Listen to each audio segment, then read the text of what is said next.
Hello and welcome to today's Nexus report where we cover the LPL Grand Finals as well as America's Cup 2026 Finals and a player move. We'll start with the player moves first.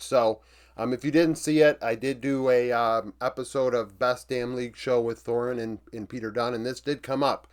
Peter had a comment about Hayden and how Hayden had kind of been wishy-washy when you look at his interviews from beginning of season till now. Essentially saying he wasn't going to change the roster and then did for Heretics.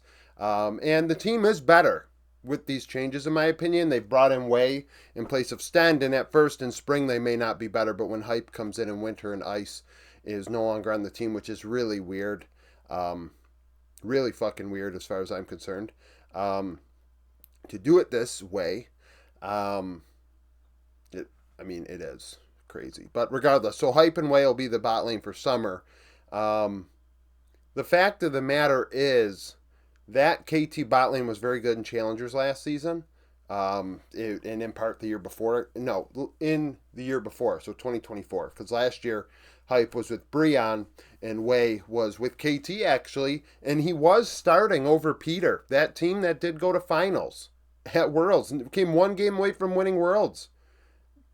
Like, crazily enough, Way was a sixth, seventh man on that roster. That roster did go through a lot of changes. It swapped out 3 roles at some point. But regardless, it is a thing. Way is joining the team, and with Misa Esports alongside Hype, they've been crushing things in the TCL, and it's not a surprise.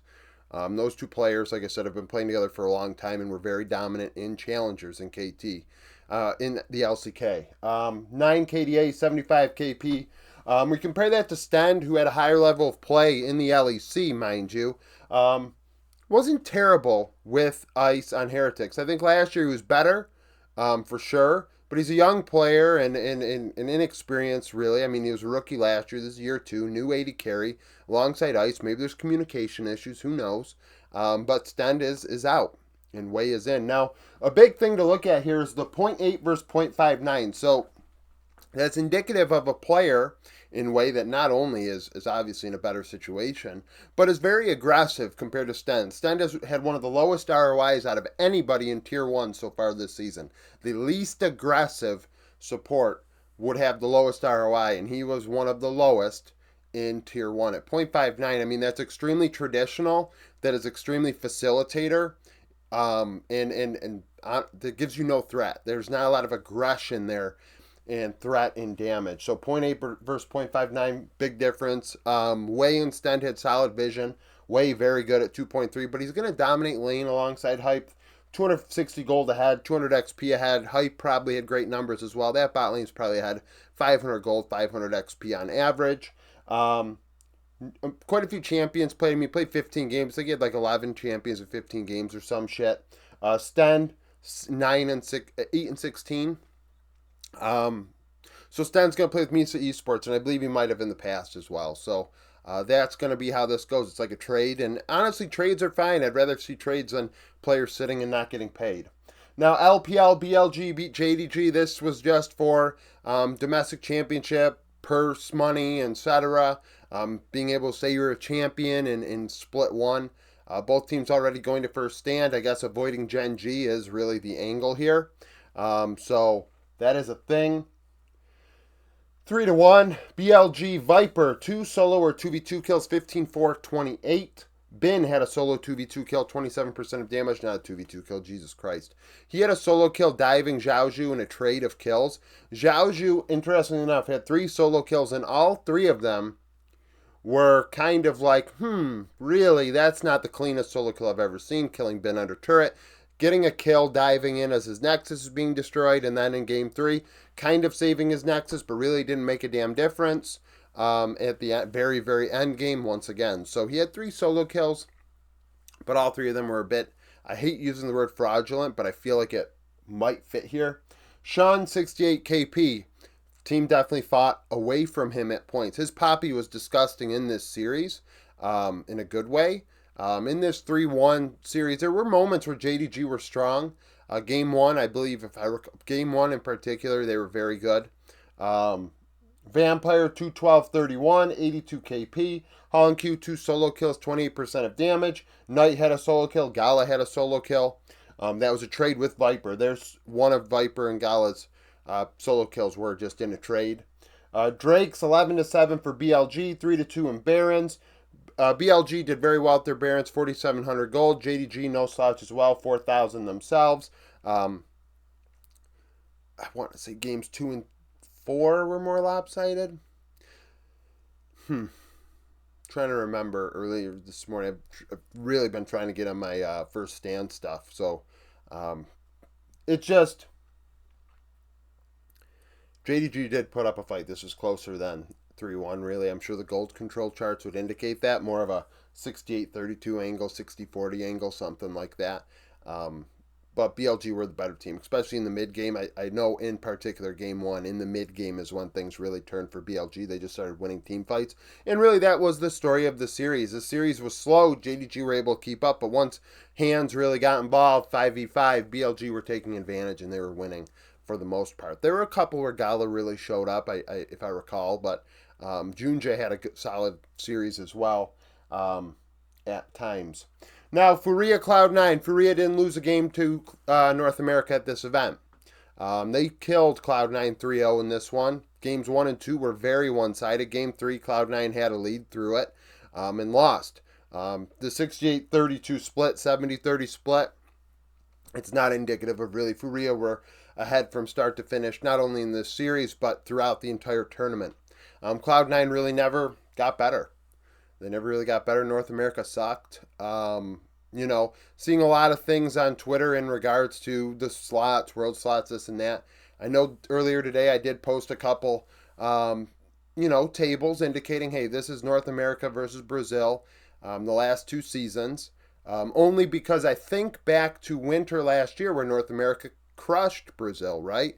LTA South. Of course, it's still Latin America for both. But regardless, and see how quickly in a year things can change. That's why I need larger samples, because I look and I say, look how quickly things change, guys, right? So that is what it is. I mean, obviously Brazil is dominating at this present point in time. I think it's a 62-38 split between the two regions over the last 2 years, win rate wise. And then I put up something about, somebody asked about how these regions do against APAC. And that was a little more lopsided in favor of North America. I know in my NA Brazil comparison, I did do one without Fly and one without Furia. And it really showed just how much these two teams have dominated the opposite region over the last 2 years. Like Furia crushes North America and Fly crushes Brazil. And then when you take them both out, North America has a slight advantage.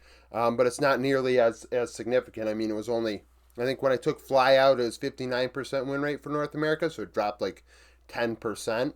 And when I took Furia out for Brazil, North America's went up to 75, which was a 10% increase. So it goes to show just how much these two teams crush the other region. It is what it is. I know I see a lot of, hey, we should have 3 spots versus 1, this and that. I think both regions should have 1 anyways. Maybe fight for a second one. Maybe do. I would love if play-ins were back, but regardless, I'm not about participation ribbons, so don't put shit teams at Worlds. So don't put shit teams at Worlds, as far as I'm concerned. It's kind of how I'm looking at it. Furia very dominant though in this one. Ayu solo 2v2 kill, 11-27. Gigo led in damage and kill participation, 27% and 75%. You don't see a top laner leading KP very often in a win. So that is significant, very involved. Blabber 4-12-15, 86 KP in the loss. Sven 29% of the team's damage. Furia 11-4 in Drake, 6-0 in Barons. 4,121 gold on average per Baron. You could argue some of those Barons were just kind of just going through the motions because they were so dominant in games 1 and 2. But game 3, Cloud9 led for 2/3 of it, but they fucking threw it away. And I mean, that is what it is. Cloud9 I said, maybe do they need to make changes? I mean, I'd love if theoretically they have another import slot, but how many imports are available now that make sense? It's tough. I really, I don't. Blabber may just. I don't even want to say Blabber doesn't have it, but this is the type of thing. Like, despite this tournament not having a lot of like stakes, obviously to some people it's going to have a lot of stakes because of one way or another. But really, like an MSI boot camp is what it is. Like that's the stakes is you get to go to MSI, and competition is competition. But this tournament for Cloud9 really should make them reevaluate what the fuck they want to do long term. Because Cloud9, year in and year out, kind of, it's them or Liquid kind of just being that team that's like, they are underperforming, they're underperforming, they're underperforming.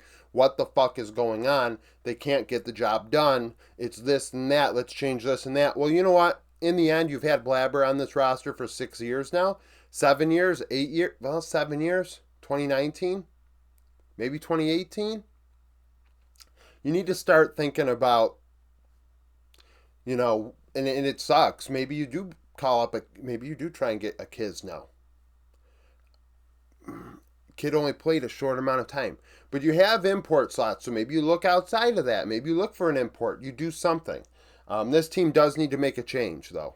Regardless of this tournament stakes, they need to make a change. Solo kills, Tatu and Tots 1 and 2 each. APA with 1. I think they all came in game 1 or 2, if I recall. But it's a 68-32 split. Furia were ahead start to finish, really. Game 3 was just kind of whatever. Furia are already up 2-0, and in the end, Cloud9 threw it away. So that is what it is. That's it for the video. Look forward to First Stand 2026 previews. I'm going to start throwing them out there, probably a couple every day. Trying to get some uploads done. So thank you for watching. If you like the video, like it. Subscribe to the channel for daily League of Legends content. Follow me on Twitter, join the Discord, become a YouTube supporter, and hope to see you again tomorrow.